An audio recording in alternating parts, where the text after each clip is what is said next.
Welcome back, everyone. I'd like to welcome Miss Becky Smith with the MSU Extension Service, and we are talking about vacations and saving. Miss Becky, thank you so much for coming in. And she's got a very detailed list I want y'all to see. She took the time out to do it, so let's just jump right in. It's warm outside. People are probably starting to thinking about vacations, but you have some things that maybe they need to consider first. Yeah, so vacations start between May and August and people are ready. So we're still up at the high rate of people taking vacations after the pandemic. Yeah. So about half of Americans say that they're going to take a vacation this summer. And really about 20% more would like to, but they don't feel like they can afford it. Yes. A third of the people that are going to take vacation say that they're going to do it on debt. So wanted to talk about thinking about how to save money on vacation, the nature of vacation, that kind of thing. Perfect. So let's first start with how you were saying making maybe a vacation goal if you are planning to go on vacation.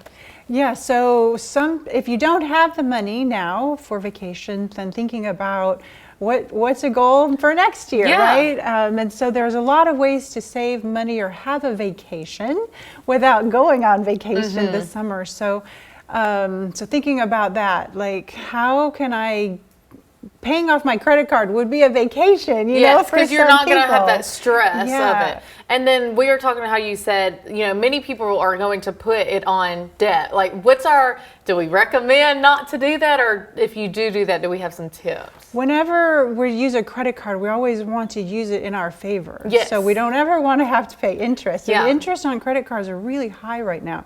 So we definitely want to, whenever we're thinking about spending, we want to think about having the money before we spend it, if possible. Sometimes we go for it and it's worth it. It's worth it, yeah. So and then you said too, if you are using a credit card, you know, get one that's going to help you out in the sense of like points and cash back and bonuses. People are very into rewards and points and all of that. So we got to be careful. So you do spend a little time thinking about what's out there and your options.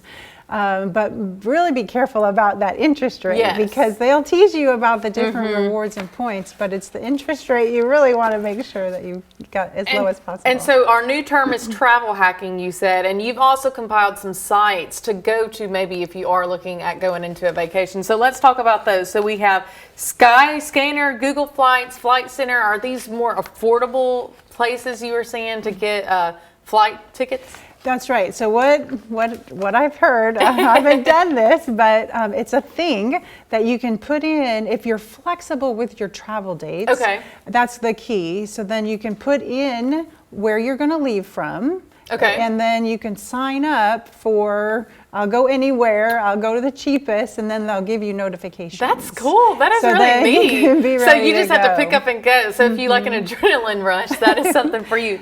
And if you can't go anywhere this summer, you have some tips. So maybe a staycation. A staycation is the thing, right? So sometimes that is what will do the trick. We all have energy budgets, time budgets, right? Money budgets, and so staying within our constraints and honoring those and keeping our value. If our value is to not spend more than our budgets, right? To be able to do that in a way that's still fun. Yes. Yeah, and make it like I have power. I'm going to do this. So it's a mindset. Yes. Yeah. And that's the whole thing, a shift of mindset, saving money, taking good vacations, or staying home with staycations. Thank you so much, Miss Becky, and we'll be right back.